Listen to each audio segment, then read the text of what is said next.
You're listening to the Blue Sky Radio. Blue Sky Radio. Beautiful blue skies. Got into music, and when you're in a group, I was in a group at the time called Primetime Boys. Yeah, you was in a boy group. Yeah, you were in a boy group. What? Yeah, I was in a boy band, and how it goes in the group. There's always ups and downs, so it didn't work out so bad. I got into the club one night, and it was like a thing where the DJ handed me, I don't know what happened to him, he just handed me the mic, and he was doing the acapella, and I told him, man, I like that acapella. Mm-hmm. So he was like, oh, just get on the mic and freestyle. So I did the freestyle. Then another guy came and was like, I can freestyle too. So it became a thing where when we come to the spot, we always got a freestyle. So until the owner of the club at the time it was Cloud9. I know the famous Cloud9. After I was shout out to Karim, my boy Cloud9, no stress. What's up? Yep, shout out to my people. Yeah, and the DJ was just like, man, you good on the mic, man. Then the owner at the time was like, yo, man, you want to come inside? And I was like, you need to come check me out if you want to get some of the melodies, man. Yeah, so I've heard you sing in the club. Right. And so moving forward, right. Boss MC, because I know you as Mikolo, MC Mikolo, mm-hmm. and then I saw the Boss. Right. Where did that come from? And talk to me about who is that? I'm a very difficult man to work with in this business. If you've worked with me before, then you know that you have to come correct when you work with me, because you paid your dues. Yeah, I have. And when I was doing it, it was not just easy. They would not just give it to you like that. So that's why when I see new folks that are coming in the game, want to come get it and think it's easy, I don't give it to them easy. Yeah. For instance, I will be in a club and the DJ messes up and it makes me look bad. Me being in the game for that long, and I'm the DJ, I'm working with him, it makes me look bad. And I've seen you call out some folks. Yeah. You don't play that. Yeah, I think it's my craft. It's nothing personal. I think that it also helps shaping the person that, okay, dude, when you want to come work with me, Cole, you got to bring it. You got to, because he's like, I'm like this. There's no door. It's like in what we do, when I look at it, I take it very serious, because it's my craft. You know what I'm saying? Any mistake, like every mistake you make, like any single mistake you make, they're not gonna say, "Oh, the DJ." It's a reflection of you. Yeah, this is MC Mikolo. Your DJ ain't doing nothing. You know what I'm saying? Right. So it really affects me. So I really take it to the heart. That's why every DJ that I work with, I always ask the promoter. I'm like, "Yo, who is it? Yeah, who is it, man? How is he?" But you can afford to do that. Like, you're 15 years in, period. Yeah. You can afford to do that. Yeah. And like you said, you're right, because sometimes they ask me, yo, I got a DJ. What do you think about this DJ? I was like, I don't know him. Let me hear what his DJing looks like. You know what I'm saying? Because at the end of the day, you want to please your customers. You don't want your customers coming, because when the customers come to the club, they don't go to the DJ booth. They come to the MC. Yeah. Yo, what's up with your MC, man?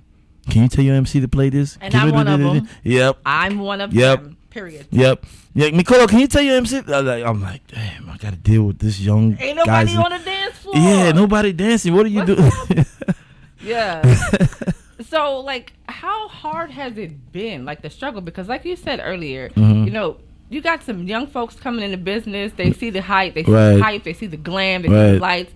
They see the girls flocking. So it's like, yo, I can do this. And it's not that easy. No, it's not.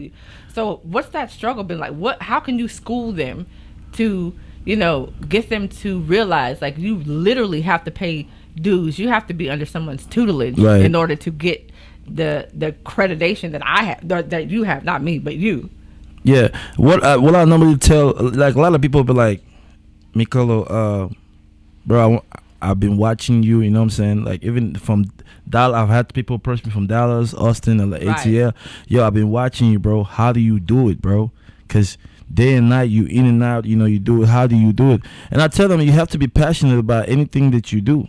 Right. You know what I'm saying? Anything, it doesn't matter if you're a doctor or you're whatever. You just have to be passionate about it. You have to put passion in it. Now, if you in there because of the money or the fame, it's really not going to be a thing for you. You know what I'm saying? Mm-hmm. Because this business is ups and downs. It's always and competitive. Right. There's always something new in the boat. You know, so I always tell them, yo, be passionate a bit. Be very passionate about what you do.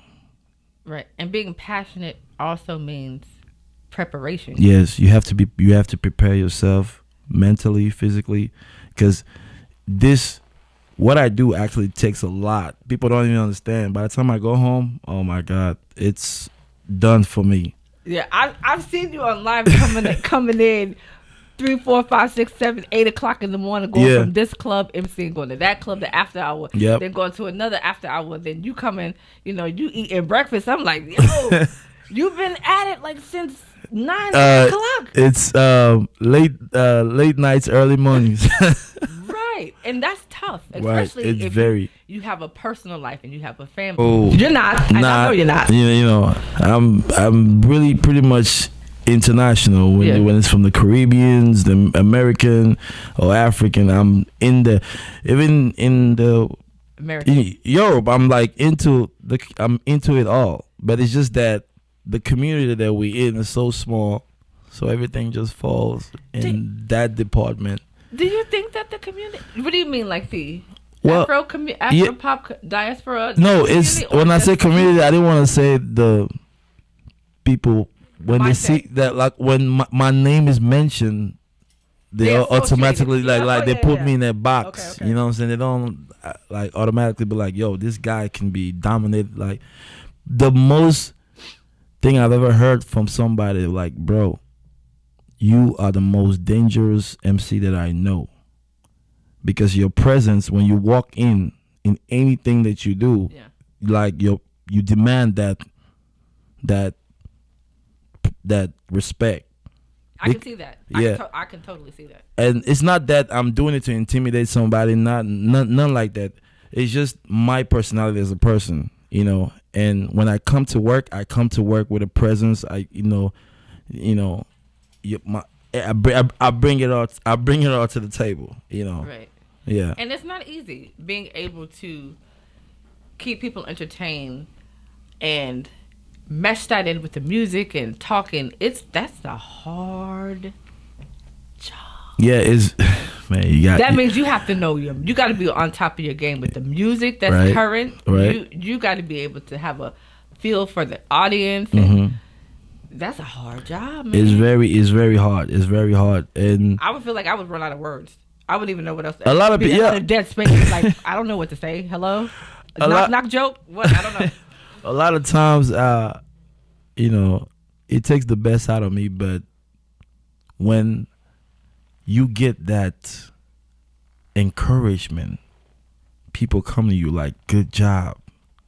I had some people will come and just pray me money, and I'm just like, wow, these people really enjoy what I do. I got to do some more. I got to give them some more. I have to. Give them some more. I have to give them some more. I have to give them some more. I have to be creative. I have to be creative. So it became to a point where it's not just me holding the microphone and busting down melodies or hyping up the crowd. I started doing comedy while I'm on the mic to make people laugh, and people actually laugh. But that's crazy, because that means they're actually in tune and listening to you, because you have music playing, you got conversations happening, you got mingling and drinks pouring and all that kind of stuff. But people are actually tuned into you. And it goes back to the fact that 15 years in the game, 15 years of preparation, you've paid your dues, you've gotten better, you've grown, you've expanded, you're now, I can honestly say, you're a brand. Right. You are now a brand. I am a brand, actually, because I take that very seriously. You're listening to the Blue Sky Radio. Blue Sky Radio. Beautiful blue skies. And statewide is all right, it's good, whatever. But internationally is everything. You see, you have big artists. You imagine why big artists like 50 Cent, they'll be traveling to go to Africa, to Europe, because some of them they have to be international. Yeah. They have to, because after you tour in America, then what?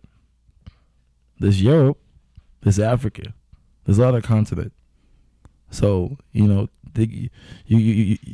got to be international in this game. You have to be open to everything. Yeah. That's one thing I learned when I was in the record label, because you have to be diverse. Like, I'm a very diverse MC. That's why I'm very successful in what I do.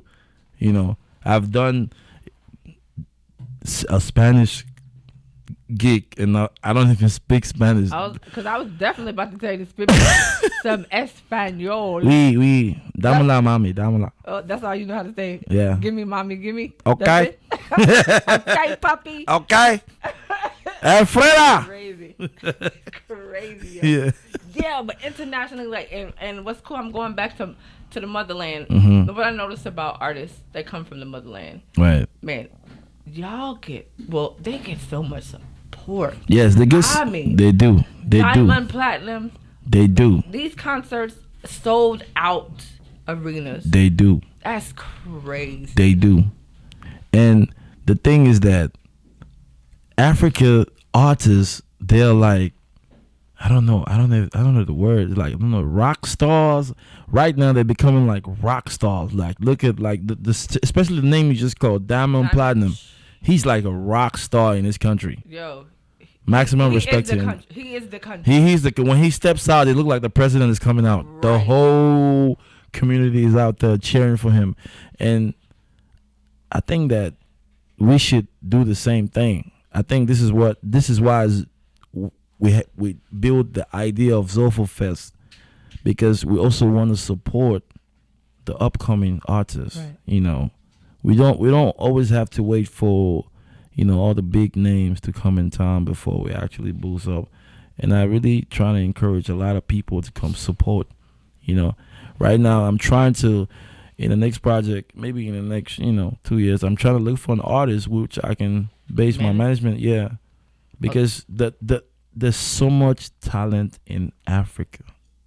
Yeah, this Afro pop is not. It's becoming an epidemic. Yes, like it's huge. And what's crazy is I look at there was a wave influx of Caribbean reggae, right? In the collabos, yes, you had all the Caribbean, yes, and then Afro pop just took over. Like, it's bananas. Afro, and not saying anything bad about my Caribbean folks, because I love my Caribbean folks. I love Caribbean music, man. Afro Caribbean, that's what I call it. But especially all those beats that you hear Whiskey singing, Afro Caribbean beats. This is like Afro Caribbean beats. Like it has a little kick from the Afro beat, then little Afro. There's a little twist to it. Everything. Yeah. It's. But now you have Afro pop. You even had a track with Beyonce. Beyonce then jumped in it. Beyonce. Okay, she has a whole album. A whole album. Afrobeat. It's like nuts, but it really isn't, because let's just be honest. Historically, right, music originated from the motherland. Motherland, of course. With nobody. Mm-hmm. The drum beats. Whoa. Everything originated from Mama Africa. Originated from Mama Africa. From the motherland, Mother Africa, man. It's kind of sort of like it's taking full circle back around. It is. Shout it out. It is. From the fashion, I see it too. Listen. The fashion, the music, the culture, everything is going back to the way it started. Yes. Like the dashiki thing. Dashiki. Mm-hmm. People in Asia making dashikis, man. That ain't the original dashiki. People in Asia capitalizing off of African culture. Yeah. So it's a wave mm-hmm. of just African influence on music, and even in acting and in fashion, and I don't know. It's still happening. Because usually when a wave comes, the wave recedes. You're talking about the richest continent, Africa. Yeah. Before let me school some people in my way. School them. In my way, how everybody gets in touch with the motherland. A child gets born. a girl, a guy, grow up, go to school, boom. Then after a while, you see somebody you like, maybe a female, you want to settle down, right? So when you want to settle down, there's something that you have to do. What's that? Let's say, for instance, I met you, right? And we chose we want to settle down.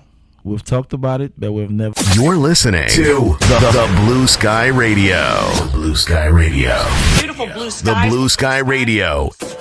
We've been dreaming for this. Now we're here. You've been looking for the place to promote your small business. The Blue Sky Radio is the best place to promote your small business. The Blue Sky Radio. The Blue Sky Radio. We the best.